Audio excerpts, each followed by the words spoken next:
dalam bentuk kaidahnya, bila tidak disebutkan namanya secara langsung, kapan kejadiannya, maka peristiwa itu berpotensi lagi terjadi di masa depan dengan tokoh yang berbeda di era yang tidak sama. Jadi patut diduga sekarang pun mungkin akan ditemukan orang-orang yang menyimpulkan, ya enjoy aja dengan dunia, nikmati aja selama hidup. Kan belum tentu ada kehidupan setelah meninggal. Jelas? Nah, itu terjadi di zaman jahiliyah itu. Ya, maksiat dunia. Jadi kalau sudah terlampau banyak maksiatnya itu, nanti menusuk kepada jiwa. Kalau di hadis Muslim, naktah sauda, bikin kotoran kecil. Ya, kotoran kecil, makin banyak makin nutup nanti. Jadi ketika hatinya tertutup, sudah cahaya itu sulit masuk. Baca Al-Arba'in nggak? Al-Arba'in baca nggak? Yang 42 hadis dari Imam Nawawi. Nah, coba lihat hadis ke-10. Ngambilnya dari hadis Muslim, nomor hadis 1015. Jadi di Al-Arba'in itu ada hadis nomor 10. Ini ngambil referensi dari hadis Muslim. Nomor hadisnya 1015. Riwayatnya sahabat Abu Hurairah. Kita ngaji sekalian sambil hadisnya ya. Ini kita belum masuk ke an-naziatnya nih. Saya baru terangkan sisi keadaannya dulu. Udah? Qala an Abi Hurairah radhiyallahu ta'ala anhu, qala an-nabiy sallallahu alaihi wasallam aw kama qala. Perhatikan kalimatnya, innallaha thayyibun la yaqbalu illa thayyibah. Ada? Baik, enggak ada. Allah itu maha baik dan tidak menerima kecuali yang baik-baik saja. Sudah? Kemudian Nabi mengatakan, dan Allah memerintahkan kepada orang-orang beriman seperti Allah perintahkan para rasul sebelumnya untuk mengerjakan yang baik-baik. Lalu dikutip kemudian 2 surah dalam Al-Quran, lalu sampai ke puncaknya karena waktu kita terbatas, saya bacakan ujungnya. Perhatikan kalimatnya. Thumma dzakara rajula yutilu as-safara ash'atha aghdara yamuddu yadayhi ila as-sama ya Rabb faqala anna yustajabu lidhalik. Rawahu Muslim. Nabi mengisahkan seseorang yang menempuh perjalanan jauh. Lalu ia mengangkat tangannya berdoa dan mengucapkan ya Rabb, ya Rabb. Perhatikan di sini ada fikih yang sangat penting. 1. Doa dalam perjalanan jauh yang menuju tempat baik itu mempercepat terkabulnya doa. Ya? Termasuk doa yang dipanjatkan saat dalam perjalanan menuju majelis ilmu. Ingat tidak? Makanya tolong isi dengan doa di perjalanan datang ke sini. Apalagi yang berangkat haji. Makanya orang-orang kita sering titip doa kan? Ya, kertas titipkan. Nah, terima aja tuh kalau ada mau berangkat, titip kertas, terima, bawa. Gak apa-apa, banyak juga, kumpulkan aja. Nanti di Arafah mintakan supaya Allah menjawab. Nggak usah dibuka, simpan aja. Ya Allah, Engkau maha tahu, hamba-hambamu menitipkan kertas doa ini kepadaku, mohon kabulkan semua permintaan mereka. Itu aja, gampang. Sudah kan? Udah dibacakan belum? Sudah dimintakan sama Allah. Ini semua. Nah, mau berangkat ke majlis ilmu, tak harus ke Mekah, tak harus ke Madinah. Kalaupun ada majlis dekat-dekat kita mau berangkat, itu perjalanannya itu penuh dengan ijabah doa. Hadisnya dari sahabat Abu Darda. Ya, dari Nabi sallallahu alaihi wasallam menyampaikan, "Man salaka tariqan yaltamisu fihi ilma, sahalallahu lahu tariqan ilal jannah. Wa innal malaikata la tadau ajnihataha ridan bi talibil ilmi." Di saat Anda, saya, kita berangkat ke majlis ini, dari tempat mulai berangkat, dari kos-kosan, dari rumah, dari nginep tempat tetangga, dari macam-macam, jalan kita itu dari mulai berangkat sampai ke tempat, sampai pulang lagi nanti, malaikat diperintahkan oleh Allah, bentangkan sayapmu, berikan ridha kepada para penuntut ilmu. Di antara makna ridha itu mengaminkan doa yang dimohonkan. Gitu. Jadi boleh jadi ada doa yang mungkin selama ini ingin dimintakan, nah di saat-saat itu. Makanya setan pintar, dia hambat itu. Kan sejak dalam mau berangkat gak kepikiran tadi, yang kepikiran bikin status dulu, klik. Ustadz sampai ceklik, dengan lagi nerangin, dikasih tahu tentang doa, masih moto juga gitu kan. Isi doa. Ya doa. Ya, minta keturunan yang kurang lancar rezeki minta dilancarkan. Ya, bukan saat lagi ceramah begini. Nah, nanti selesai baru amal soleh, sebelum dikerjakan, setelah dikerjakan amal soleh. Isi dengan doa. Nah, orang ini yang disebut tadi, dia menempuh perjalanan hanya untuk berdoa. Ya. Dua, yamuddu yadaihi ilas sama, dia mengangkat tangannya. Mengangkat tangan. Jadi kiblat doa itu ke atas. Kiblat salat ke Ka'bah. Kiblat sujud ke tanah, ke bawah. Jangan salah paham. Awas ya. Jadi kalau minta kenapa ke atas menunjukkan Allah bertempat di atas, itu keliru. Keliru. Karena kiblat doa itu di atas. Kiblat salat Ka'bah, kiblat sujud ke bawah. Kita sujud ke siapa? Pada Allah. Wasjud waqtarib. Jadi jangan simpulkan Allah di bawah. Jelas? Kita sholat menghadap kemana? Ka'bah. Bahkan kiblat, jangan simpulkan Allah di kiblat, bukan. Allah pemilik semua tempat. La yahudduhul makan, tidak dibatasi dengan tempat. Nanti kalau masuk ke ayat-ayatnya lain waktu kita bahas. Ada perbedaan khilaf tentang sifat, tapi ini furu'iyah, saling menghormati saja. Ya, tidak usah kemudian saling mencela dan abaikan, itu nggak penting. Balik sini. Kemudian dia mengangkat tangan, perhatikan cara mengangkatnya ya. Boleh dibantu, boleh ke sini. Maju aja, satu orang aja, satu orang. Ya, boleh bantu pegangkan mic-nya. Jazakallah khair. Perhatikan ya, Bapak Ibu tolong fokus ya.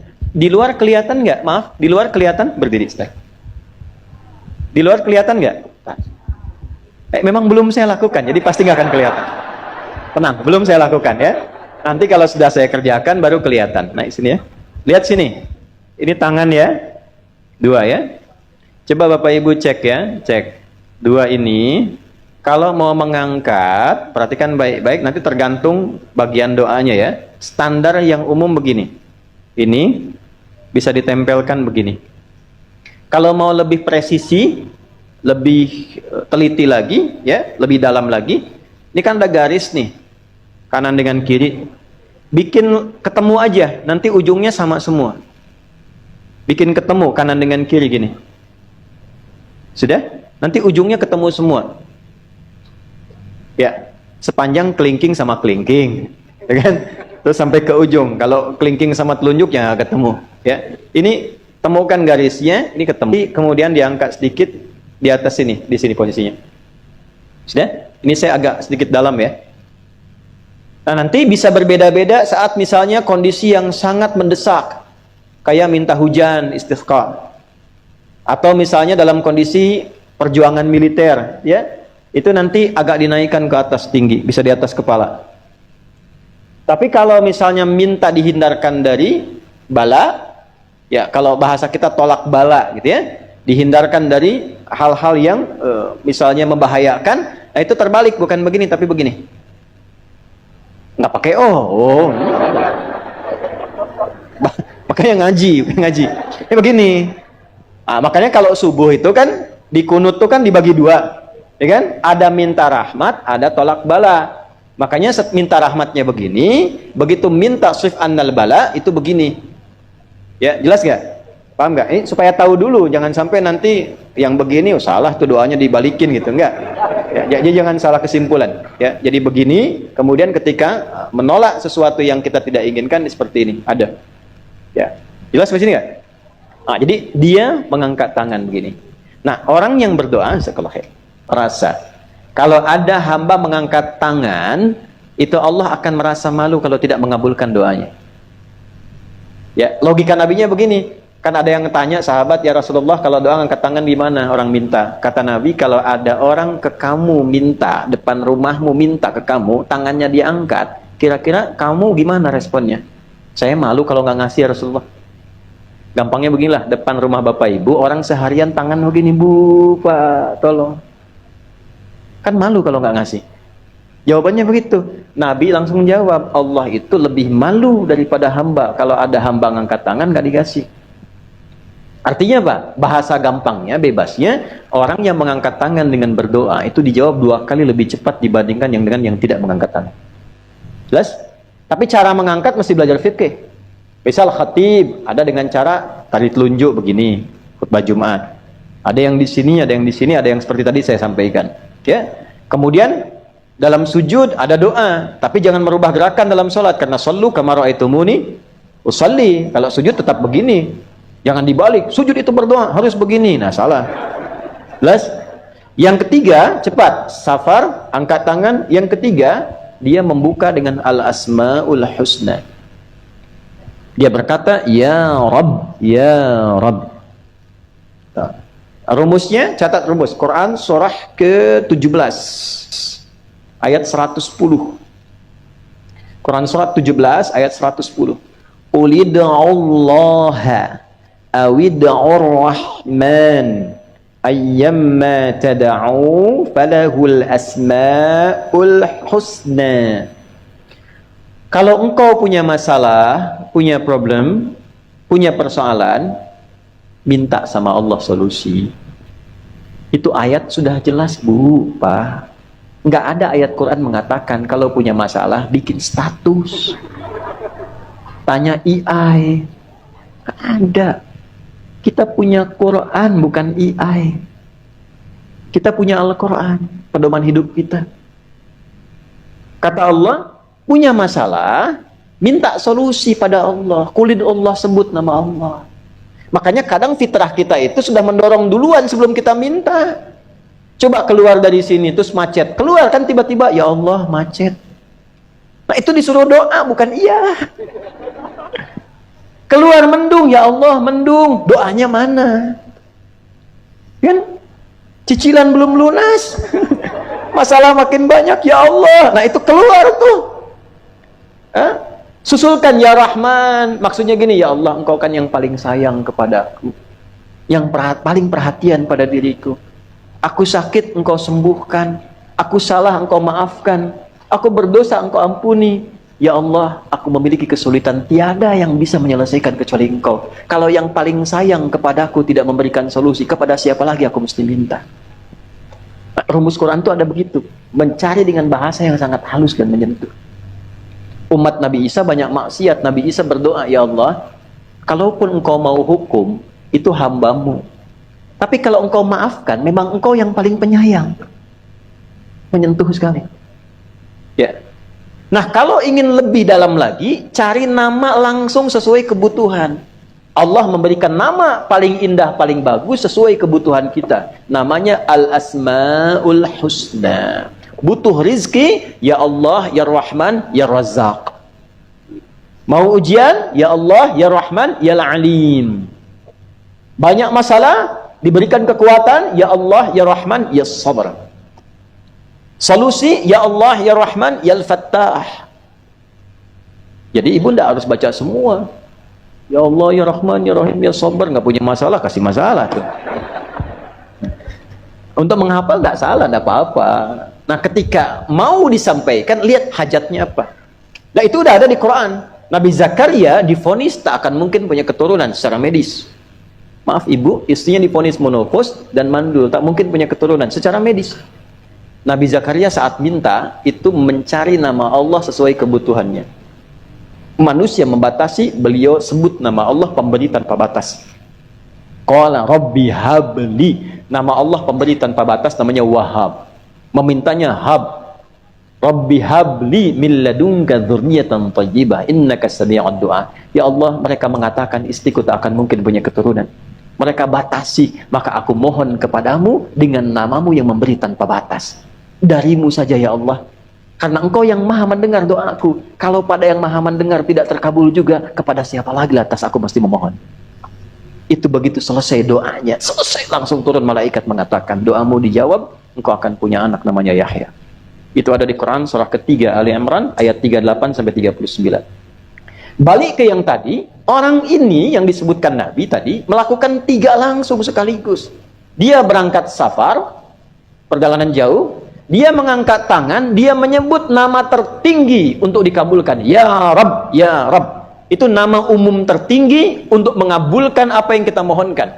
Karena Allah berjanji di Quran surah ke-7 Al-A'raf ayat 172. Ini perjanjian sejak dalam rahim, saat ruh pertama kali ditanamkan. Ruh masuk, usia 4 bulan, terjadi perjanjian. Wa idh akhadha rabbuka min bani adama min zuhurihim dzurriyyatahum wa ashhadahum ala anfusihim alastu bi rabbikum qalu bala syahidna. Apakah kalian menetapkan aku? Yang paling viral, Rabbana atina fid dunya wa fil akhirati wa qina. Doa yang cepat mengabulkan, ayat cepat mengabulkan doa. La yukallifullahu nafsan illa laha ma kasabat wa 'alaiha mak.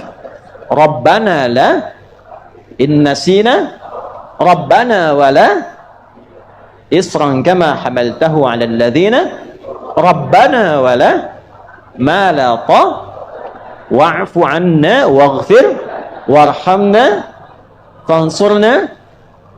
3 kali disebutkan kata Rabb di situ. Karena itu ayat itu dengan surah Al-Fatihah itu mempercepat terkabulnya doa. Kalau bahasa kitanya begini, ya Allah, bukankah engkau yang berjanji kepadaku sejak dalam kandungan bahwa engkau akan menyayangi aku, merawat aku, memberikan kebutuhan untukku, memaafkan kalau aku salah, mengampuni kalau aku berbuat dosa, menyembuhkan saat aku sakit, sepanjang aku yakin dan beriman engkau adalah Tuhan yang tidak pernah aku sekutukan. Ya Allah, sampai sekarang aku masih menyembahmu, aku sholat hanya padamu, aku puasa untukmu, seperti engkau berikan masa-masa yang laluku, aku mohon kepadamu sesuai dengan janjimu. Kalau dengan semua apa yang aku kerjakan belum kau kabulkan, dengan cara apa lagi aku mesti memohon kepadamu, Rabb. Antum kalau tahu makna itu dalam kita minta, bisa nangis sebelum minta.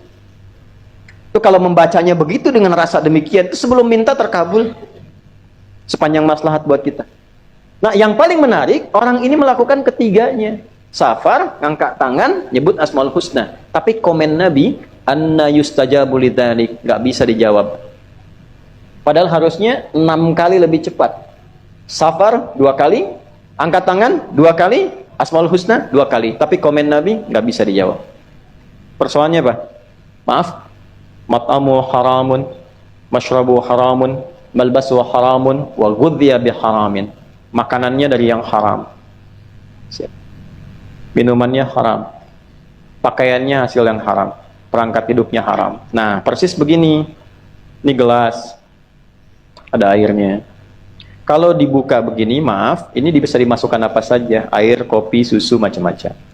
Tapi kalau Anda tutup begini, masih tipis, kita masukkan ada penghalangnya. Tapi kalau ditutup begini, berat, kita bisa masukkan apapun susah. Nah, maksiat itu menutup cawan hati. Semakin banyak maksiatnya, semakin tertutup. Sehingga mau dimasukkan apapun, bukan Allah tidak memberi hidayah. Dikasih sampai ustadz yang menyampaikan pun hidayat juga. Tapi karena terlampau tertutup, balik lagi mental. Nggak masuk mental. Nah, itulah maksiat. Nah, ini sampai ke jiwa. Di jiwa itu nanti, kalau ada berbuat maksiat, di hadis Muslim dari Nabi, naktah sauda, mengotori jiwa. Hitam, hitam, hitam. Semakin banyak, semakin tertutup. Nah, jahiliyah ini hatam maksiat. Karena hatam maksiatnya, jiwanya tertutup. Sehingga menyimpulkan, nggak ada kehidupan setelah meninggal Muhammad. Yang ada itu sekarang, nikmati aja yang sekarang. Jadi kalau ada orang sekarang punya kesimpulan yang sama, ini menunjukkan terlalu lekat dia dengan dunia. Sampai pada jiwanya. Dunia menguasai jiwanya. Bukan cuma akalnya. Itu. Bahkan yang paling bahaya tuh begini, dia rela menukar jiwanya demi dunia. Ini hati-hati nih kalau sudah sampai ke situ. Ya. Dan yang paling dahsyat, ini paling bahaya. Kasih serius. Yang paling bahaya menggunakan nama agama untuk menukar jiwa. Tembak sana, bunuh sini, bom sana, dan merasa melakukan tindakan yang benar. Padahal terancam dengan neraka jahanam yang tidak keluar kekal di dalamnya, plus laknat dari Allah, plus murka Allah, plus siksa yang berlipat di neraka jahanam itu. Hati-hati. Contoh An-Nisa ayat berapa? 93. Wa may yaqtul mu'minan muta'ammida. Siapa yang merencanakan pembunuhan, korbannya satu orang beriman, sengaja, fajazauhu jahannam, maka seakan-akan dia pesan kapling di neraka jahanam. Kalau nggak tobat, neraka jahanam. Khalidan fiha, kekal di dalamnya. Wa ghadiballahu alaihi, Allah murka kepadanya. Wa la'anahu, dilaknat dia, wa a'addalahu 'adzaban 'azima, dan dijanjikan siksa berlipat di neraka jahanam. Ya. Datang ikut, maaf, jubahnya, covernya pengajian. Tapi isinya, oh itu salah, itu kufur, itu gini, halal darahnya. Hati-hati. Itu Nabi sudah ingatkan akan tiba satu masa mudah orang menumpahkan darah. Ya, wasafaka dama hadza, menumpahkan darah dan menyebut nama Allah di dalamnya. Kemarin ada masalah furu'iyah bikin status ada hidayat kufur, itu bahaya itu. Cari pemiliknya itu. Kalau di dunia nggak ada, ke langit, di langit nggak ada, nanti kembali ke diri sendiri. Makanya hati-hati ya. Yang nggak penting tuh abaikan aja. Ya. Masalah akidah tuh hati-hati. Akidah hati-hati. Termasuk yang nyebut Syiah, nyebut apa itu nyari pemiliknya nanti. Kalau nggak benar kembali ke pribadinya masing-masing. Jadi yang nggak penting tuh nggak usah terlalu direspon. Ya, min husni islamil mar'i tarkuhu ma la ya'ni. Tanda baiknya orang Islam itu adalah meninggalkan yang nggak penting. Calon penghuni Firdaus itu walladzina hum 'anil lagwi mu'ridun, yang nggak penting diabaikan. Yang penting-penting kerjakan. Ya. Nah, balik ke sini lagi teman-teman sekalian. Nah, ini sampai ke titik itu. Makanya hati-hati kalau dikuasai oleh dunia sampai ke jiwa. Ya. Saya ulangi, hati-hati. Maka turunlah pembuka dari Allah. Nih pembukanya. Wan nazi'ati gharqa. Dibukanya dengan itu. Bagaimana kalau engkau, jangan bicara kiamat dulu deh. Kalau engkau meninggal dalam keadaan maksiat itu gimana? Dahsyat tuh. Ini kan belum kita buka di pertemuan dulu. Jangan dulu diskusi kiamat. Jangan dulu diskusi kiamat, kata Allah. Wan nazi'ati gharqa. Kalau engkau meninggal dalam keadaan dikuasai oleh maksiat, oleh dunia, sehingga menyimpulkan akhirat tak ada, nggak ada kehidupan setelah meninggal, jangan disimpulkan ini dulu. Kira-kira kalau engkau meninggal dalam keadaan larut dalam maksiat ini bagaimana? Itu yang menyimpulkan nggak usah sholat, yang penting kaya, ya, yang penting happy, ya. Ayo gimana kalau meninggal dalam keadaan demikian? Dibalik tanya tuh oleh Al-Quran. Dicabut nyawanya dengan sekuat-kuatnya. Siap. Yang kedua, logika tadi. Sudah nggak punya persiapan, meninggal dalam larut maksiat seperti itu, dan tidak punya harapan. Nah, oleh karena itu dibalik, kalau masih ada kondisi sekarang, dilarutkan oleh dunia sehingga terikat kuat jiwanya ke situ, tanya, besok kalau meninggal gimana? Itu dulu. Jelas? Nah, yang kedua, alhamdulillahnya Nabi bedakan kita dengan sifat jahiliyah. Bedanya tapi bukan berarti aman, bukan. Ya, jahiliyah sampai ke jiwa. Nanti ada kondisi mengaku umatnya Nabi, dia sampai ke akal walaupun belum sampai ke jiwa. Itulah wahan hubbud dunya, terikat dengan materi dunia terlampau dalam sehingga ukurannya dunia semua. Dia yakin ada akhirat. Yakin meninggal, yakin ada alam kubur, dia tahu ada kenikmatan kubur, ada siksa kubur, dia tahu. Dia yakin ada surga, ada neraka. Cuma karena sibuk dengan dunia dan terikat dengan dunia, ukurannya dunia, dia nggak siap-siap mencari bekal akhirat. Sehingga ketika mau meninggal, takut. Siapkan jasa. Ya. Meninggal pun disiapkan. Siapa bagian yang nangisin? Siapa bagian yang... Nah, itu jahiliyah ada begitu. Ada jasa tukang ratap. Namanya rosa di zaman jahiliyah. Pakai sa, bukan rosa, rota. Ntar saya dipotong lagi repot sih. Sini. Nah ini wahan. Nah sekarang ini yang paling bahaya. Semua pakai uang. Akan tiba satu keadaan di mana peradaban ukurannya materi. Masalah pun materi. Ya. Coba nih yang terjadi di Palestina, di mana-mana Timur Tengah. Materi nggak jauh dari oil and gas. Minyak dan gas. Itu yang sekarang rame-rame kan materi dunia, kedudukan. Sudah dapat kedudukan, cari apa? Cari materi juga. Cari tambang, cari emas, cari nikel, cari batu bara, cari macam-macam materi dunia. Ya, saya nggak tahu kalau di sini ya, nggak tahu saya. Cuma kondisinya ya akan tiba begini. Mau sekolah harus punya uang. Uangnya pun bukan standar uang harus ada, bukan. Tapi diukur dengan materi, nggak bisa bayar, nggak usah sekolah. Tiba itu kan tiba waktunya. Ya, semua pakai uang. Kedudukan pakai uang. Akan tiba masanya. Nah, kalau semua diukur sudah menggunakan materi, maka dunia lawannya akhirat. Akhirat pasti menurun. Orang tuh kalau sudah sibuk dengan dunia, jangan harap akhiratnya akan naik. Pasti turun. Karena itu lawan. Ya, akhirat tuh lawan dunia. Lawan tuh maksudnya begini, kalau yang dunianya diarahkan tuh akhirat, bagus. Tapi kalau difokuskan dunia, ini pasti tinggal. Ya, jadi konsep lawan tuh bukan berarti dipertentangkan, bukan. Maksudnya, hidup di dunia ini perangkatnya dibawa memenuhi kebutuhan akhirat. Bukan meninggalkan profesi yang baiknya. Anda tetap jadi direktur. Jangan resign. Saya mau jadi pengurus masjid aja. Jangan. Itu ceramah yang salah. Tetap jadi direktur, cuman sholat tetap dijaga. Manajer tetap hafal Quran. Dokter tetap puasa sunnah. Jadi profesinya mengantarkan pada kebutuhan akhirat. Yang salah itu direktur proyek dunia dikejar, sholat tinggal. Ya, Quran nggak pernah baca, larut tadi situ dikuasai oleh dunia. Ukuran akhirat sudah nggak ada. Kalau ukuran akhirat sudah nggak ada, kontrol akidahnya hilang. Kalau sudah hilang, sifat ihsannya melemah. Ihsan itu merasa diawasi Allah. Anta'budallaha ka'annaka tarahu. Sudah pekerjaan nggak jadi ibadah, sudah merasa nggak dilihat Allah. Bahaya. Konsep dasar umat Islam, ibadah itu bukan cuma sholat. Implementasinya pada muamalah. Ibadah turunannya muamalah. Sholat, ibadah, muamalahnya tanha anil fahsyai wal mungkar. Jadi jangan berbuat fahsya, jangan berbuat mungkar. Masih ibadah dua-duanya. Ya, dua-duanya masih ibadah. Hablum minallah, hablum minan annas. Nah, jangan dibedakan. Ritualnya ada pahala, sosialnya ada pahala. Jadi kalau orang sholatnya benar, tangannya nggak akan maksiat. Kan malu, Pak, tangan dipakai sholat terus dipakai maksiat. Apa nggak malu sama Allah? Maaf ya, jangan bapak lah gitu. Saya ke kamera aja nih. Hei, Anda yang baru korupsi itu, apa nggak malu tangan dipakai korupsi terus dipakai sholat? Allahu Akbar. Ini tangan baru nyogok terus Allahu Akbar. Apa nggak malu di bawah tangan hasil nyogok?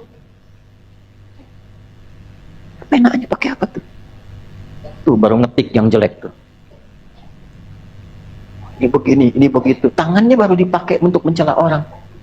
Terus mengatakan Quran, Sunnah, lalu mengatakan Allahu Akbar, takbir dengan tangan yang baru dipakai maksiat. Apa nggak malu?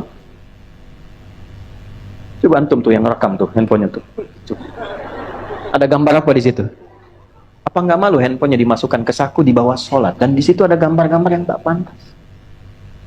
Nah sekarang jangankan luarnya, ini tangan produk diri kita yang ada maksudnya pada diri kita yang diciptakan Allah. Tolong ya syarahnya dilengkapi. Yang diciptakan Allah yang harus dipakai baik, dipakai maksiat. Setelah itu dipakai sholat, apa nggak malu? Nilisan yang dipakai zikir, astagfirullah, subhanallah, Allahu Akbar, lalu digunakan mencela. Setelah itu kita katakan Allahu Akbar, apa nggak malu? Coba dilihat. Nah itu seharusnya konsep pertama standar kegiatan kita ibadah, minum ibadah. Makanya semua giat orang Islam itu ada doanya. Bapak Ibu cek deh, nggak ada kegiatan yang nggak ada doanya. Cuma di Islam.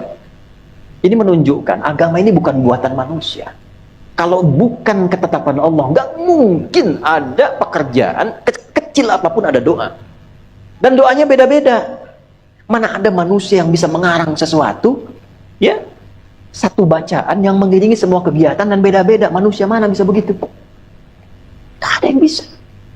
Tadi masuk masjid ada doanya nggak? Masuk dengan keluar sama nggak? Beda. Bangun tidur dengan akan tidur sama nggak? Beda. Dari mana bisa muncul seperti itu? Nah doa itu menjadikan kegiatan otomatis sebagai ibadah.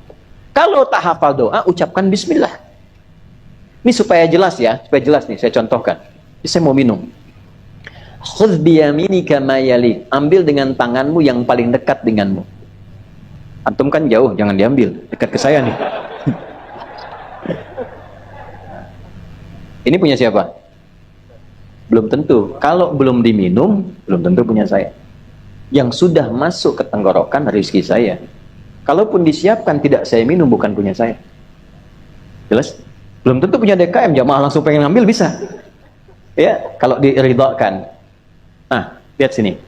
Ini saya mau minum. Minum ini kegiatan biasa, menghilangkan haus.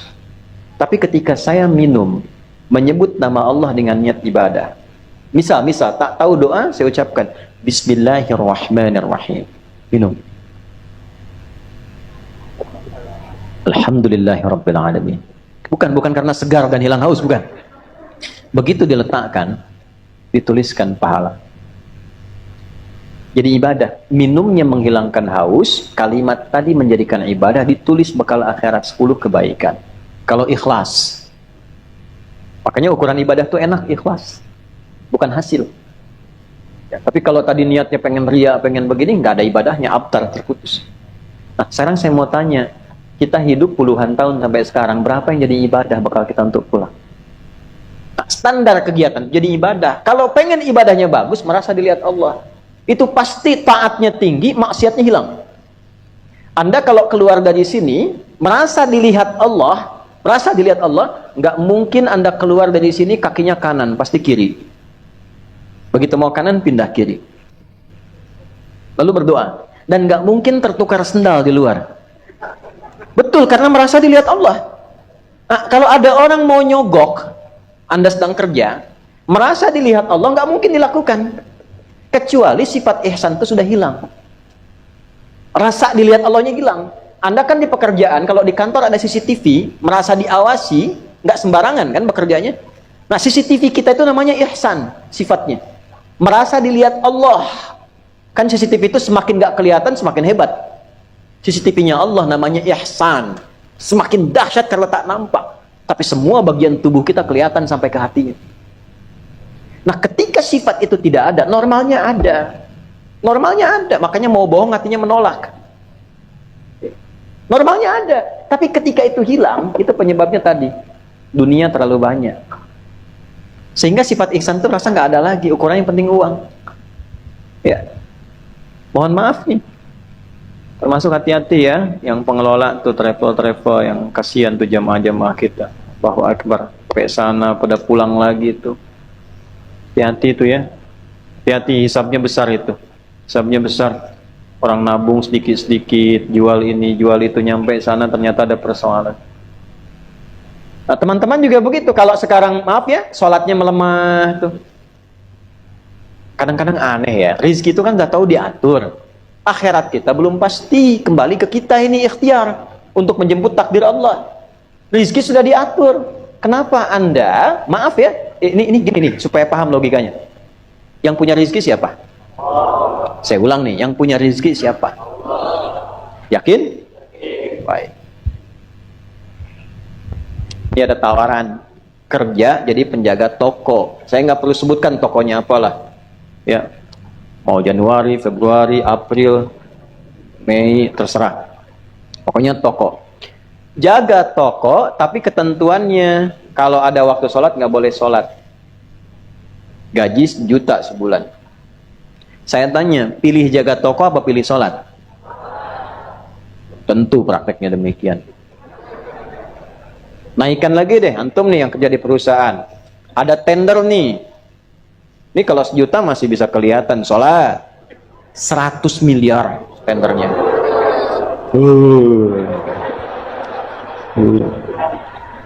Waktunya bersamaan dengan Jumat. Pilih Jumat atau pilih 100 miliar?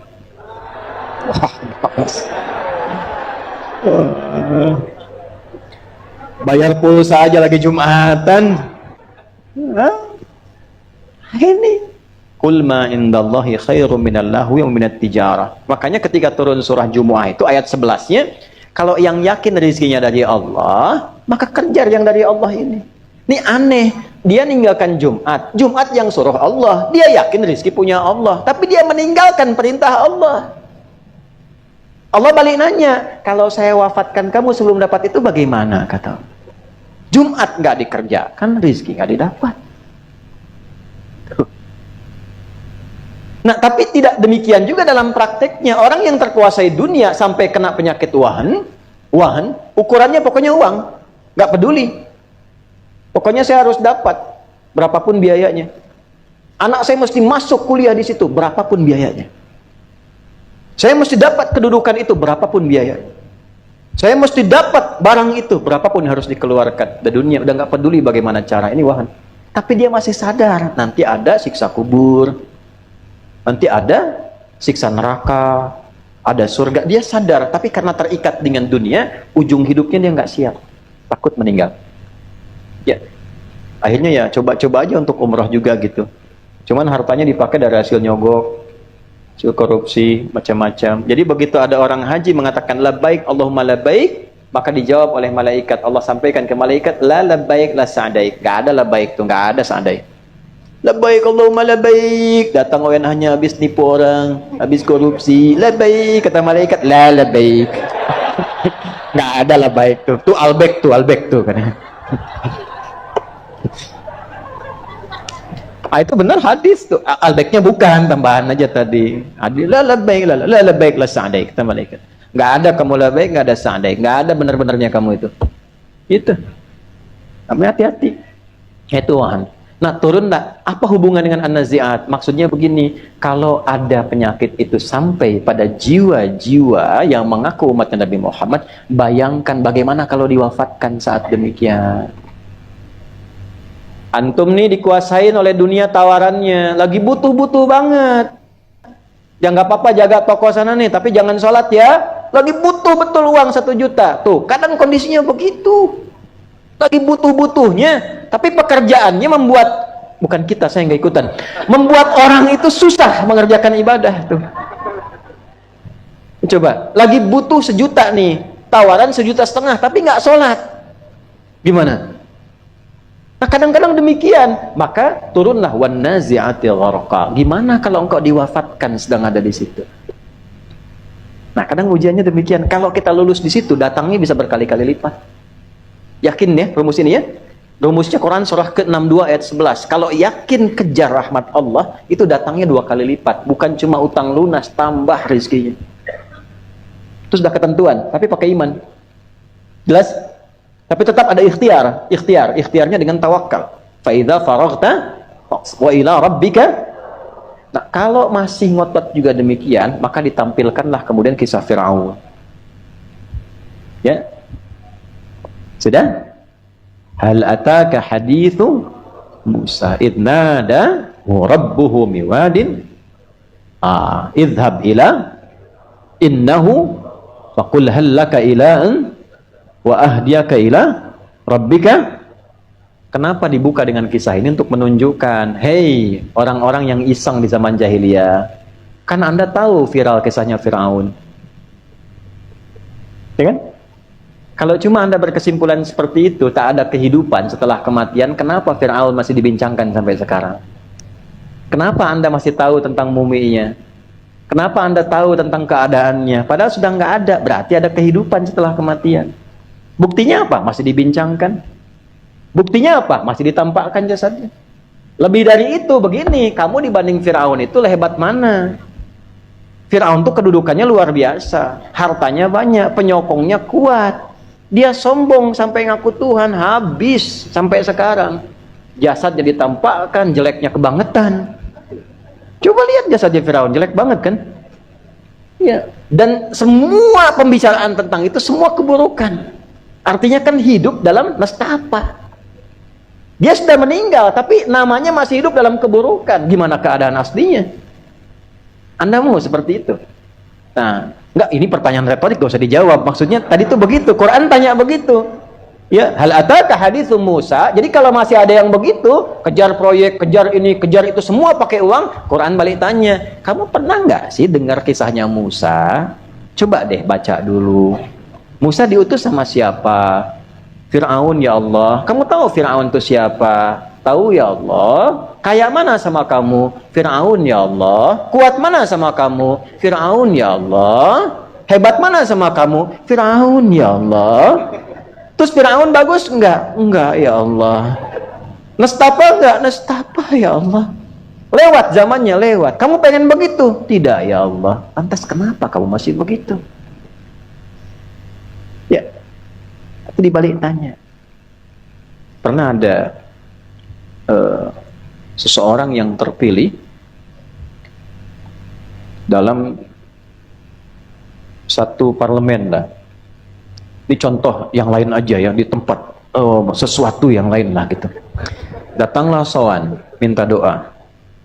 Ustaz, saya minta doa baru terpilih sebagai anggota parlemen. Masya Allah. Bapak dapat suara berapa terpilih? 100.000 orang. Masya Allah. Duduknya masih begini. Berarti Bapak akan dihisab dari 100.000 orang itu. Hah? Kalau satu orang itu mengeluh karena keterwakilannya pada Bapak, nah berarti Bapak nanggung juga bebannya dari 100.000 orang yang mewakilkan pada Bapak. Langsung berubah duduknya. Lalu saya tanya, berapa yang Bapak keluarkan untuk menjadi itu? 50 miliar. Udah bayangkan?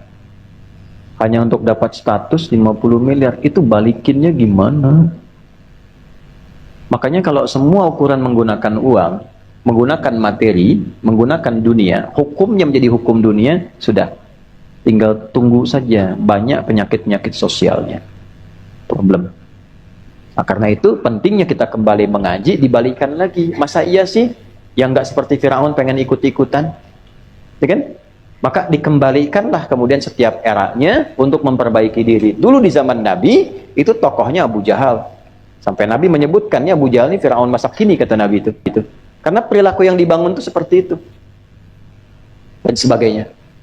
Maka diarahkan kepada kita, ditutuplah dengan penghujung yang paling indah. Maaf, kalau di surat An-Naba mengingatkan kita bagaimana cara menyikapi tentang di hari kiamat terjadi, nggak ada yang bicara kecuali Allah izinkan semua berbaris dengan rapi, maka surah An-Nazi'at menghadirkan situasi-situasi menjelang kiamat terjadi. Kamu pikirkan kalau meninggal bagaimana? Nah, kamu jangan pikirkan dulu kalau belum ke situ, belum sampai menggetarkan jiwamu, bagaimana kalau terjadi peristiwa dahsyat yang engkau lupa dengan segala hal. Fa idza ja'atit tammatul kubra yauma yatadzakkarul insanu ma. Nah, gini, tipikal manusia tuh kalau terjadi satu gempa dahsyat atau sesuatu yang dahsyat, dia biasanya ingat memorinya ke yang lalu. Atau yang dekat-dekat dengannya. Ya, sehingga menyadari ada yang hilang dari pekerjaannya, tak siap-siap dengan peristiwa itu. Paling gampang gini deh, maaf ya, kalau sedang pesawat turbulens tinggi, tuh, yang diingat apa? Tuh, lupa dengan keadaan yang lain. Gak mungkin otomatis ingat Allah kalau nggak pernah nyebut nama Allah. Ya, yang diingat apa? Panik aja, panik. Ya, yang diingat apa? Dia lupa, nggak mengingat apapun karena nggak menyiapkan apapun. Itu bahasa Qurannya. Karena saking cepat, nah semakin dahsyat, semakin nggak ingat apapun karena nggak pernah punya bekal. Yauma yatadzakkarul insanu ma sa'a. Ini saya kerjain apa sampai nggak ingat apa-apa? Dia ingat bahwa dia nggak berbuat apa-apa. Itu maksudnya. Ibu masih ingat anak, kalau ada gempa sekarang ingat anak nih. Suami ingat istri, nanti semakin tinggi semakin dahsyat, gak ingat apapun. Makanya di Abasa dikatakan, yauma yafirul mar'u, terus wa sahibatihi, terus wa akhi, dan seterusnya. Ibu nggak ingat anak, nggak ingat teman, karena kalau semakin dahsyat itu semakin nggak kepikir apapun. Ya, sekarang gempa masih tarik keluar, ayo nanti ini kalau semakin dahsyat gak ingat teman di samping, keluar lari. Gampangnya gini lah, ada mengaum singa, di sana, udah nggak lihat kawan, singa ya, enggak, langsung lari keluar. Nah kalau bencana besar, lari. Kan kita lihat di YouTube tuh, kalau pas lagi sholat ada gempa, udah nggak tanya makmum, samping langsung keluar. Ya, imam yang yakinnya bertahan kan dia baca ayat kursi itu, tenang. Makmum kan beda-beda tipikalnya, kan? Imam kalau nggak nyampe ilmunya juga, dia nggak nengok makmum, dia keluar aja. Batal ya, batal. Nggak ada, dia keluar aja. Itu baru gempa biasa. Coba bayangin saat kiamat. Ya, maksudnya gini, kamu ini, kalau banyak kamu terlibat dunia begini, nanti dikasih sedikit aja getaran-getaran, kamu nggak ingat dengan yang kamu kumpulkan, nggak ada guna tuh ratusan miliar, triliunan kamu kumpulkan. Tuh gedung-gedung tinggi tuh ya, yang perkantoran megah, pusat keuangan, kasih gempa dikit lari keluar semua, nggak peduli apa yang ada di situ. Ya, bursa efek macam-macam ini itu pusat itu tuh kasih gempa aja dikit keluar semua. Dia udah nggak peduli lagi semua barang ada di situ. Ya, saya kalau naik pesawat, bapak ibu naik pesawat kan dikasih tahu sama pramugari itu. Bila terjadi sesuatu ini, pelampung sudah ada di bawah Bapak. Cepat tinggalkan apa yang dipegang. Itu ada pengingatnya. Jangan pedulikan barang-barang yang dipegang. Selamatkan diri Anda. Pakai pelampung keluar. Udah nggak ingat apa-apa. Coba terjadi itu. Maksudnya gini bahasa Qurannya. Anda ini, apa yang Anda kumpulkan selama ini sampai lupa sholat? Harta kumpulkan, rumah makin luas, kendaraan banyak, bangga. Gak apa-apa. Kalau akhiratnya ada, bagus. Tapi kalau Anda tinggalkan akhirat demi mengumpulkan dunia, nanti kalau meninggalkan dunia, yang dibawa apa? Terus kebanggaan itu mau diberlakukan di mana? Kalau tomah itu malapetaka besar sudah tiba, apa? Terus turunlah keadaan diri kita sekarang agak tenang dikit, makanya diam semua, tenang tuh.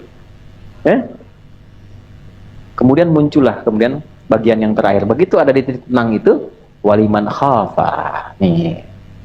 Maqama rabbih. Nah, itu ya, itu yang di surat Ar-Rahman nanti akan menyusul kepada yang An-Nazi'at ini. Karena Abu Bakar dapat 2 surga. Kalau yang ini cukup 1.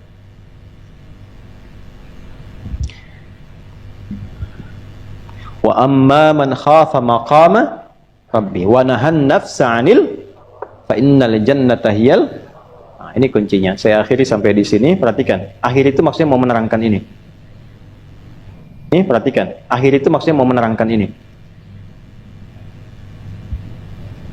Wa amma man khafa maqama rabbih. Setelah tahu tentang ini, ternyata saya akan pulang kepada Allah Rabb saya.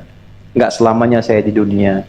Oh, saya terlalu abai dengan akhirat sehingga lupa saat sholat nggak ada getaran pada jiwa. Dia mulai merasa takut. Gimana kalau pulang nanti nggak siap? Wa nahan nafsa 'anil hawa. Lalu dia kendalikan lagi dirinya, nafsunya. Dia ukur lagi hidupnya, dia berubah. Inilah hijrah namanya. Dia ukur-ukur lagi. Udah benar belum akhirat saya? Dia timbang. Oh, saya di dunia ini apa yang diperlukan. Akhirat saya nanti gini caranya. Kalau saya mau ke Jakarta kan saya hitung. Ya kan? Saya misalnya dari Jawa, dari Pati, mau ke Jakarta, kan saya hitung.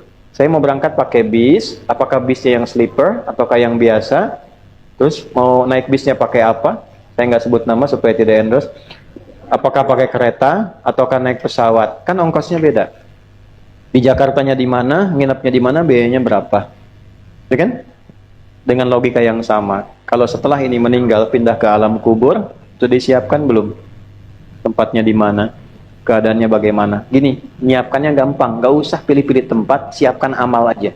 Semakin bagus amalnya, Allah yang arahkan malaikat untuk memilihkan tempat yang terbaik. Amal aja.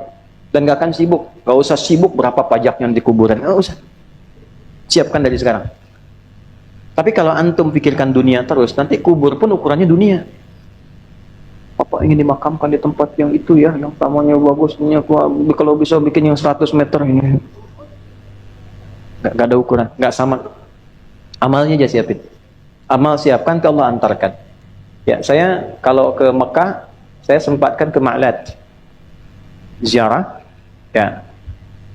Kemudian ke Sayyidah Khadijah, terus ada ulama-ulama saleh, di antaranya saya pernah ziarahi Imam Nawawi Al-Bantani. Itu dari sekian banyak makam, selain Sayyidah Khadijah ya, makam Imam Nawawi itu sangat unik.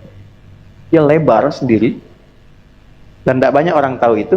Lalu tumbuh satu bunga tuh, satu tumbuhannya hijau bagus gitu dia. Dari dekatnya itu, di bagian kepalanya itu tumbuh bunga gini satu. Ya, bagus keadaannya. Dan itu terjaga saat yang lain rata, itu terjaga. Terjaga.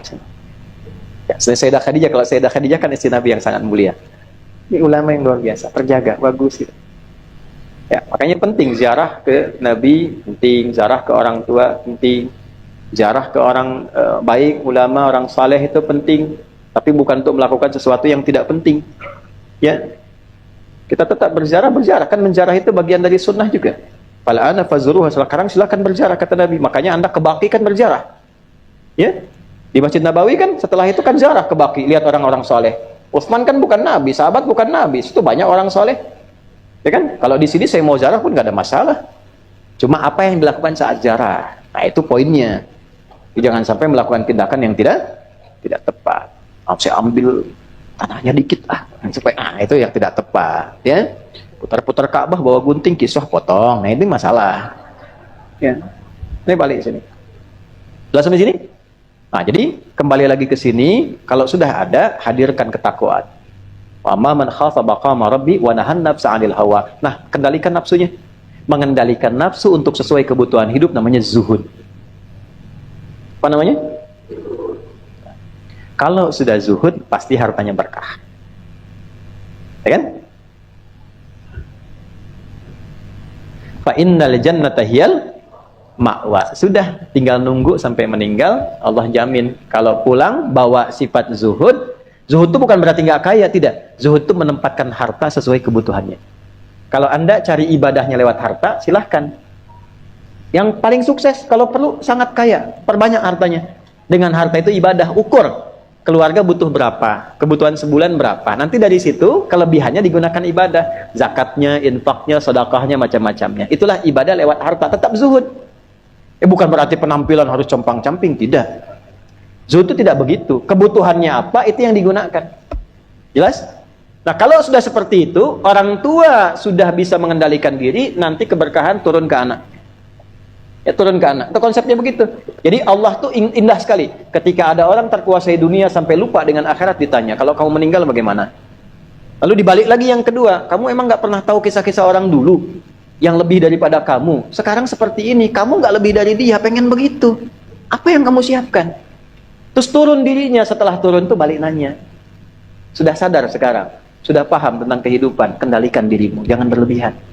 Kalau tahu kamu akan meninggal, siapkan untuk pulang. Bagaimana ngaturnya ya Allah? Ayat lain turun. Kalau kamu punya kedudukan, gunakan untuk yang baik. Kalau punya harta, gunakan untuk yang baik. Kalau ngajar, gunakan dengan cara yang baik. Ada keikhlasan di dalamnya. Kalau sudah berkah begitu, turun ke semua lingkungan keluarga. Bahkan 5. Saya tutup ya, di bagian ini 5. Kalau dapat 5 ini, berkah di 5 ini, itu tandanya orang ini mulia. Mulia. Dapat kemuliaan dari Allah, karamah. 1, berkah namanya. Jadi kalau disebut namanya itu, ingatnya kita amal soleh aja. Disebut nama, ingat amal soleh. Coba saya sebut nama ya, Imam Syafi'i. Pernah nggak kebayang yang buruk tentang beliau? Nggak ada. Abu Bakar As-Siddiq radhiyallahu ta'ala anhu. Soleh semua kan? Abu Dzar Al-Ghifari. Kebayang yang baik kan? Nggak pernah terbayang kalau beliau pernah jadi pembegal, jadi macam-macam. Nggak ada. Yang baik semua. Itu ada nama kalau disebut berkah. Sudah? 2, keberkahan kedua itu tersambung ke orang tua. Ayah ibu. Contoh gini. Ini kalau baca hadis, pernah dengar gini nggak? An Ibni Abbasin dari Ibnu Abbas. An Ibni Umar dari Ibnu Umar. Nama anak nggak disebut, orang tuanya yang disebut. Dari anaknya Abbas, dari anaknya Umar. Karena orang tua mendidik anak jadi baik, ketika anak punya ilmu, ternyata yang dapat berkahnya orang tuanya. Contoh gini, kalau bapak ibu nemukan anak bisa hafal Quran usia 4 tahun, 5 tahun, bapak ibu akan cari siapa orang tuanya. Dikenal orang tuanya. Tanya, pengen belajar, datangi rumahnya, macam-macam tuh, dan sebagainya. Ada begitu kan? Ini berkah orang tua. 3, berkah tempat dia tinggal. Tempat dia tinggal berkah. Ya, kadang-kadang disebut dengan nama tempatnya. Ya. Syekh Nawawi. Nawawi itu kan nama tempatnya. Nama aslinya Yahya. Bapaknya Syaraf, kakeknya Murni, datuknya Hasan, bapak datuknya Husain, ke atasnya Muhammad, ke atasnya lagi Jum'ah, ke atasnya lagi Hizam. Yahya bin Syaraf bin Murni bin Hasan bin Husain bin Muhammad bin Jum'ah bin Hizam. Tinggalnya di Nawa, bagian dari Damaskus. Dikenalnya dengan Syekh Nawawi. Tempatnya yang ikut viral, bukan namanya. Dia ada orang tuh kalau sudah hebat luar biasa yang dikenal tempatnya. Bukhari, Al-Bukhari, nama aslinya Muhammad. Ada yang ikut tempat dengan nama Syekh Yasin. Yasin mana? Dari Padang, Syekh Yasin Al-Padangi. Ada Syekh Nawawi Al-Bantani. Ikut, dua-duanya ikut, berkahnya ikut. Ada yang berkahnya kadang-kadang ya, ke lingkungan itu tidak dalam bentuk nama, tapi perubahan. Kalau ada ulama soleh di tempat Anda, jaga, jangan diganggu. Itu berkahnya akan menyebar. Pengajian banyak, tiba-tiba muncul kos-kosan. Yang jualan jadi banyak, harga tanah naik. Macam-macam. Pasti itu. 3, 4. ilmu. 1 nama, 2 orang tua, 3 tempat, 4 ilmu. Jadi begitu diajarkan, gini, orang tuh bukan pandai mengingat, tapi pandai merasakan dan mengamalkan. Itu ilmu berkah. Kalau cuma hafal, yang belum beriman pun bisa begitu. Tapi kalau ilmu itu merubah Anda menjadi semakin dekat dengan Allah dan berubah menjadi lebih baik, itu ilmu berkah. Makanya saya sering katakan, kalau yang saya ajarkan tidak membuat Anda lebih dekat dengan Allah dan tidak membuat Anda lebih baik, cepat tinggalkan saya. Cari guru lain. Saya ulangi ya, cari guru lain. Apalagi kalau kayak mengajar hanya membuat Anda itu pandai berdebat. Oh, itu gagal saya mengajar. Gagal. Karena bukan mencari amunisi. Sebagai pribadi aja belum baik, masa memperbaiki orang lain? Ya, coba dibalik, digunakan sedikit akalnya. Dan jiwanya sertakan untuk merenungi itu. Kelima, berkah amalnya. Ada orang pandai bicara, beramal belum tentu mudah dilakukan. 5 ini. Nah, ini salah satunya terkumpul di Imam Nawawi. Ya, saya bisa terangkan ini karena saya kemarin bahas itu dengan cukup dalam. Saya riset tuh sampai 12 kitab. Lalu disimpulkan, itu yang kami bahas di Malaysia kemarin. Makanya nggak sembarangan bahasnya itu karena forum intelektual, mesti ada referensi. Di samping saya mufti Mesir, Syekh Ali Jum'ah. Ya, jadi nggak sembarangan kita bicara. Nggak mungkin disandingkan dengan level itu kalau kita tidak menyiapkan diri dengan baik atau kita tidak dinilai punya kapasitas di bidang itu. Antum cek deh PM Anwar Ibrahim itu siapa, pemikirannya bagaimana. Nggak mungkin satu forum kita kalau nggak dinilai. Di hadapan kita banyak ulama 5 negara, 22 ulama kumpul. Ya, ada yang dari Syria, ada yang dari Mesir, ada yang dari... Itu gini, yang mau saya katakan. Bukan juga habaib, termasuk kalangan. Beliau itu cuma punya toko, Pak, dagang. Kok biasa? Kegiatannya jual beli. Cuma beliau pastikan jual belinya mesti halal. Walaupun punya toko sederhana, kayak teman-teman bikin kios di depan, tapi pastikan halal. Nggak boleh ada masuk yang haram, keluar haram tuh nggak boleh. Kan bisa masuk halal, keluar haram tuh bisa. Dapat 100.000, beli sop babi misalnya kan. Nah itu kan masuknya halal, keluar haram. Kan bisa begitu. Ya, ada masuknya haram, keluarnya ya seperti halal tapi haram. Uang korupsi dipakai umroh. Ya, tadi kan seperti saya sampaikan. Uang hasil dilarang itu berlebihan. Ibu tampil indah nggak apa-apa, beli pakaian yang bagus, yang baik, tapi bukan untuk tabarruj. Supaya orang memuji supaya indah nih. Jilbabnya warna pink, ininya hijau, bawahnya biru, tinggal kerek aja pakai bendera tuh. Biasa aja. Pakai perhiasan nggak apa-apa, cukup butuh supaya suami lihat enak, anak lihat enak. Bukan karena orang lain lihat bukan mahram kemudian melihat pengen diperhatikan. Keluar pakai gelang kaki 2 kilo, bunyi glak-glak-glak. Nggak jelas. Ya. Antum kalau mau beli private jet boleh, silakan beli private jet, gak apa-apa. Buat apa? Saya pengen Jumatan di Mekah sana, saya balik lagi. Insya Allah. Kan subuhannya di Madinah balik lagi. Gak apa-apa, pakai ibadah dan gak harus pasang status. Bang Jumatan di Mekah. Ada yang mau ikut? Nah, nggak usah. Biasa aja. Gak apa-apa. Itu gini, mendefinisikan zuhud itu bisa beragam. Tapi ayahnya Imam Nawawi itu sederhana. Hidup saya begini, saya tinggal tunggu meninggal aja. Yang penting anak saya juga, alhamdulillah, uangnya halal, masuknya halal. Dari situlah semua yang mengalir ke anaknya berkah. Itu apa yang terjadi? Bapaknya nggak hafal Quran, bapaknya tidak banyak hafal hadis, tapi karena zuhudnya luar biasa, hartanya halal, dan dia jaga hubungannya dengan Allah, maka anaknya sejak kecil diberikan keistimewaan oleh Allah dari hasil kebaikan orang tuanya. Usia 7 tahun, As-Subki menulis kitab At-Tabaqatul Kubra, jilid ke-8 halaman 396. Dikisahkan Imam Nawawi usia 7 tahun itu malam 27 Ramadan, itu bangun tiba-tiba lihat cahaya. Ini kisah nyata.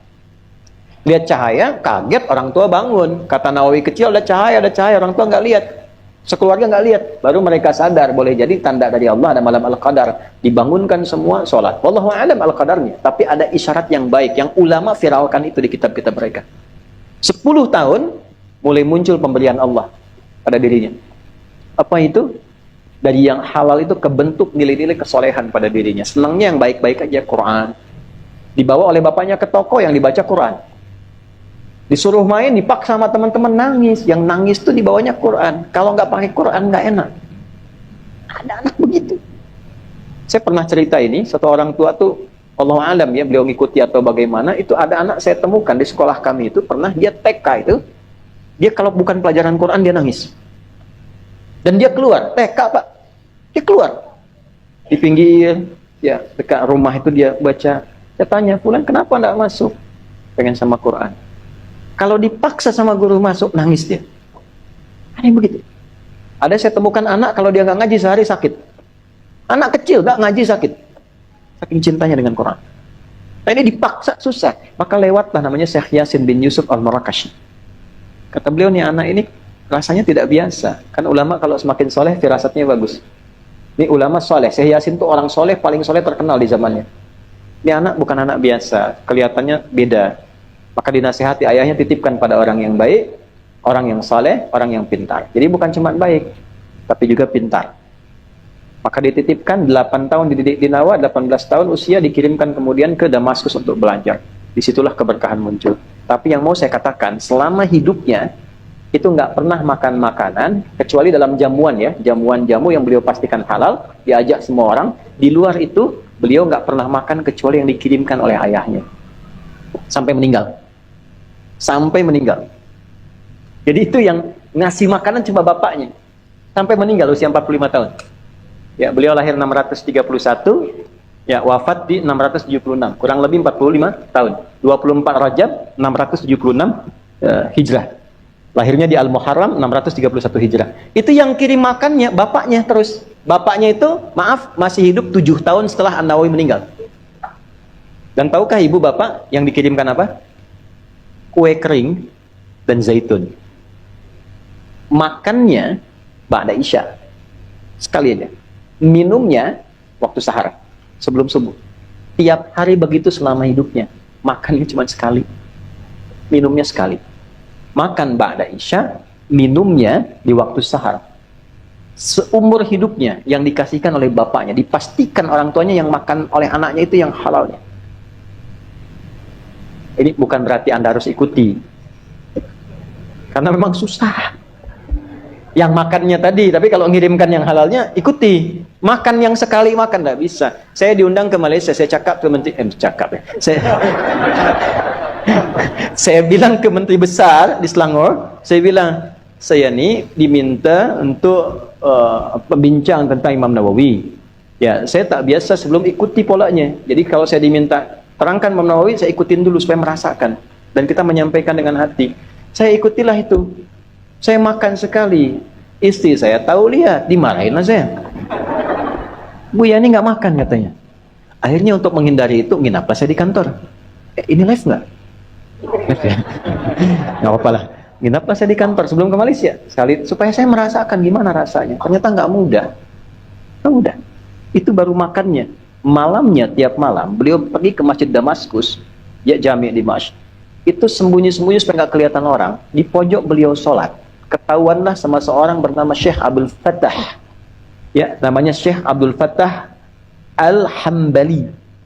Syekh Abdul Fattah Al-Hambali. Itu ada di dalam kitabnya Silsilatul A'lamul Muslimin, edisi ke-10, karangan Syekh Abdul Ghani Ad-Daqqar, halaman ke-9. Disampaikan oleh beliau ini, saya tuh di samping An-Nawawi ketika sholat, diulang-ulang. Waqifuhum innahum mas'ulun, waqifuhum innahum mas'ulun. Ya, dibaca oleh Imam Nawawi, berulang-ulang ayat ini saat hisab. Berhentikan mereka, stop dulu kata Allah, karena dia akan ditanya dulu sebelum masuk surga. Jadi Imam Nawawi itu selalu merasakan kalau mengerjakan sesuatu berada seakan dihisab oleh Allah. Nawawi, kamu belum selamat, gimana kalau di stop? Saat nanti diperintahkan untuk hisab, stop dulu, tanya Nawawi, tanya Nawawi. Itu diulang-ulang. Dari situlah semua karyanya mengalir dari yang halal, tidak pernah menulis kecuali menghadirkan ikhlas. Pernah muridnya Ibnu Attar diminta menghapus 1000 lembar, 1000 lembar. Itu sudah ditulis oleh Imam Nawawi. Kemudian muridnya diperintahkan, Syekh Ali bin Ibrahim Al-Attar, Ibnu Al-Attar, diperintahkan, tolong hapus semua itu karena saya merasa tidak ikhlas saat menulis. Mau. Jadi kalau Bapak Ibu sudah mulai dengan pribadi kita, jangan terlalu banyak terikat dengan dunia. Dunia itu kecil. Demi Allah kecil. Yang membuat besar itu karena nafsu nggak dikendalikan. Coba sesuai kebutuhan, coba sepekan aja ini ya, boleh sepekan depan misalnya, sesuai kebutuhan dulu, dilatih dulu nafsunya. Minum kan menghilangkan haus, ya, jangan mencari yang tidak ada, yang baik itu yang dikonsumsi. Kalau di rumah adanya air putih, minum. Dicoba begitu dulu, ada susu, minum. Ya, ada teh, minum, jangan cari kopi. Ada kopi, minum, bahagia insya Allah. Bahagia itu tidak dicari, bahagia itu dinikmati. Ya, bahagia itu tidak dicari, bahagia itu dinikmati. Ada teh, nikmati teh, jangan cari kopi. Ya, punya istri, berbahagia dengan istri Anda, jangan cari istri orang. Begitu sebaliknya. Ibu berbahagia dengan suami ibu, jangan lihat ukuran pada ustadz siapapun dia. Kenapa suami saya gak seperti ustadz ya? Setan itu nipu itu, hati-hati itu, setan itu nipu itu. Ya, nikmati yang ada. Nah, boleh sekarang coba kebutuhannya apa? Ya, kalau nggak seperti itu, ya nanti repot. Ya, F1 sama dengan F2. Gaya nanti ikut. F berbanding lurus dengan P. Gaya berbanding lurus dengan tekanan. Semakin banyak gaya, semakin tertekan nafsu. Ya, nah, saya kira itu hari ini kita sudah masuk nanti ke Dzulqa'dah. Ingat-ingat ya, dua hal. Sebentar lagi, ini insya Allah Idul Adha nggak ada perbedaan di Indonesia sepanjang masih menggunakan hisab atau ru'yat. Insya Allah sama untuk tahun ini Idul Adhanya.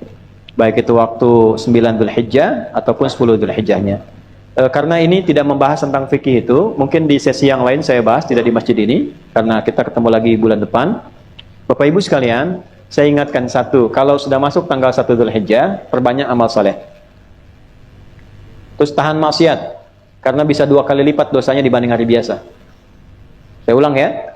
1 sampai dengan tanggal 9 Dzulhijjah. Jaga diri baik-baik, perbanyak amal soleh. Boleh puasa 9 hari boleh. Nasnya memperbanyak. Perbanyak itu kalau yang nggak pernah sekali. Minimal tanggal 9. Kalau pengen diperbanyak tanggal 1 boleh, tanggal 2 berhenti dulu, 3 berhenti, tanggal 4 puasa lagi. Kalau ingin 9 hari boleh, 1, 2, 3, 4, sampai 9. Puncaknya puasa Arafah yang hari ke-9. Di sana wukuf, di sini puasa. Tanggal 10-nya haram puasa, tidak boleh. Sampai hari tasyrik, 11, 12, dan 3. Nah, cukupkan sampai di situ. Yang kedua, yang mau kurban, disiapkan.